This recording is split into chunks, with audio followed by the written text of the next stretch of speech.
Hi, I'm Dr. Castanet. I'm going to explain to you how we treat neck and back problems. This is true for most neck and back problems that we encounter. Of course, we use physical therapy and do physical therapy for a variety of problems, including shoulders, knees, hips, ankles, etc. But neck and back problems are very common, so I want to include some special orientation for you on how we deal with those problems. This is a spinal decompression table. This one happens to be manufactured by SpineMed. It's the only one in the state of Georgia, but that's not really important. It is a great tool. That's what is important. I've been in this profession now for 25 years. I worked for or with an orthopedist for 18 years. I presently spend and have for more than a year now time in a neurosurgeon's office familiarizing myself with surgical procedures. I have a good referral network to pain management when that's appropriate. But I have to say that in terms of non-surgical treatments and non-invasive treatments, meaning excluding injections and such, which are sometimes appropriate, but in terms of the non-invasive, non-surgical treatments, this is the best treatment I've encountered by far, and I'll tell you why. The nature of the spine and spine problems is that over time, and this is essentially universal among all people, but over time, gravity serves to compress our spines. This happens in the neck, this happens in the low back, in the thoracic area, but mostly in the neck and the back, where discs have to serve they're subjected to a lot of compressive loads. They have to distribute those loads and that stress. They're required to be very mobile and to move a lot. There's a lot of physical biomechanical demands on discs in the neck and the back, and as a result, over time, with few exceptions, people end up with compressed necks and backs. That's sometimes present at one level, sometimes two, sometimes 5, 6, 7 levels, depending on the person and whether or not we're talking about the neck or the back. What this table does that's so effective for most people with neck and back problems is that it reverses that process.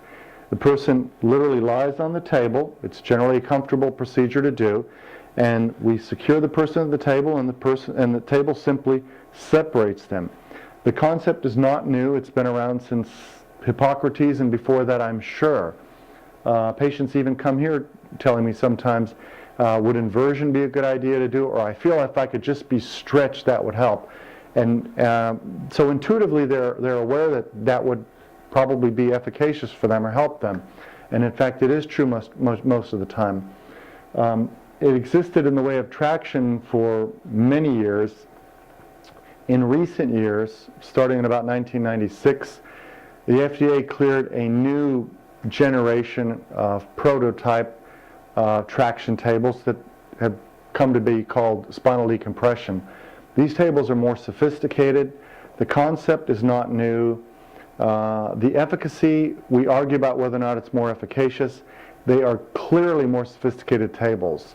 And I think that much of the time, if not all the time, they are more effective, certainly than cheap traction tables. There may be some traction tables that are reasonably effective, but if you want the absolute best chance through the means of traction or spinal decompression to get better, these high-end tables are great. This has been the best thing, again, I've seen clinically for people with most neck and back pain. There are very few contraindications. Most people will benefit significantly from treatment on these tables, and there are a few exceptions to that, but that is, again, an important way to determine who is, in fact, in need of more other interventions, such as pain management, meaning epidural steroid injections or selective nerve root blocks or surgical treatment. In any case, we use this with almost everybody that we're treating for neck and back pain, unless it's contraindicated. But as a fundamental concept in the way of treatment of neck and back problems, it's just sound and logical, and that's why it's included as part of almost everyone's treatment here for neck and back problems. We also do a variety of the conventional physical therapy to include exercises and conditioning and things like that, strengthening, stabilization, all that. But this is a critically important part for the treatment of most of our patients for neck and back pain. I'm going to show you with a model in just a moment how this works for both the neck and the back. So I'll set somebody up on it and then I'll show you in just a moment.